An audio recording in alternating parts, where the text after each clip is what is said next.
ભણવા માટે બગડું જાય છે, અહીંયા બસ રોકતા નથી। અમે આજ આંદોલન કર્યું હતું ને એસટીના કેલેન્ડર અમને ધમકાવે કે હવે આ ફેરે અમે કેસ કરીશું ને ધમકાવે ને એમાં લેટ પોતાડે ને અમને સાહેબુ એમ કહે કે તમે કેમ મોડા એવા બહાર બેહાડે ન્યાય સાહેબુ ને અહીંયા પછી અહીંયા રોડ રસ્તા બંધ કર્યા બધું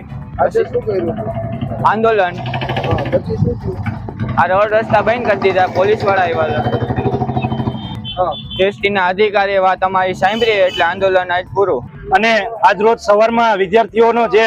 બગડુ માધ્યમિક સ્કૂલ છે એમનો વિદ્યાર્થીનો ફોન આવેલો કે વિશાલભાઈ આપણે અવારનવાર 6 મહિના લેખિત દીધેલું પણ ડેપો મેનેજર છે એ બસ રેગ્યુલર કરતા નથી। તો આજે 7 વાગે અમે આવ્યા અને ડ્રાઈવરને અને તમામ લોકોને જે નાગલપુર વાળી બસ છે એમાં કંડક્ટરને ભલામણ કરી ગયેલી, પણ ઉલટાનો જે ડ્રાઈવર છે એ વિદ્યાર્થીઓને ધમકાવી અને એમ કહે છે અમે પોલીસ ફરિયાદ કરશું અને આવી ધમકી દઈને અને વિડીયો શૂટિંગ કરતા હતા। ત્યારે અમે આવીને રિક્વેસ્ટ કરી ગયેલી પણ ડેપો મેનેજર છે એને કોલ રિસીવ ન કર્યો, અવારનવાર બાળકોએ સંપર્ક કરવાનો કર્યો પણ કોઈ પણ સંકટ ન થયો અને અમારી માંગણી છે કોઈ સાંભળવામાં ન આવી। ના છૂટકે અમે વિદ્યાર્થીને સાથે લઈને રસ્તા રોકો આંદોલન કરવું પડ્યું અને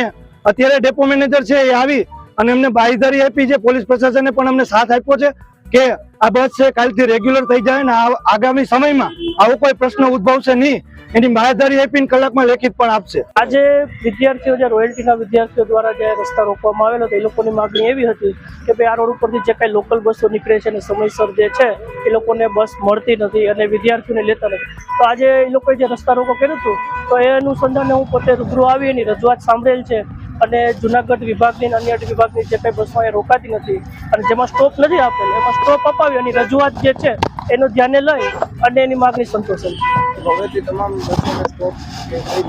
હવેથી જે તમામ બસોના અહીંથી લોકલ બસો જે છે તમામને સ્ટોપ આપવામાં આવેલ છે, જેમાં નથી એમાં પણ સ્ટોપ એડ કરવામાં આવશે। અન્ય વિભાગની જે પણ બસોમાં સ્ટોપ નથી આપેલો તો એને પણ લેખિત રજૂઆત કરી અને એને સ્ટોપ જે છે એ કરવામાં આવશે। અમારી તમામ માહિતીથી અપડેટ રહેવા માટે જોડાયેલા રહો S9 ન્યૂઝ સાથે।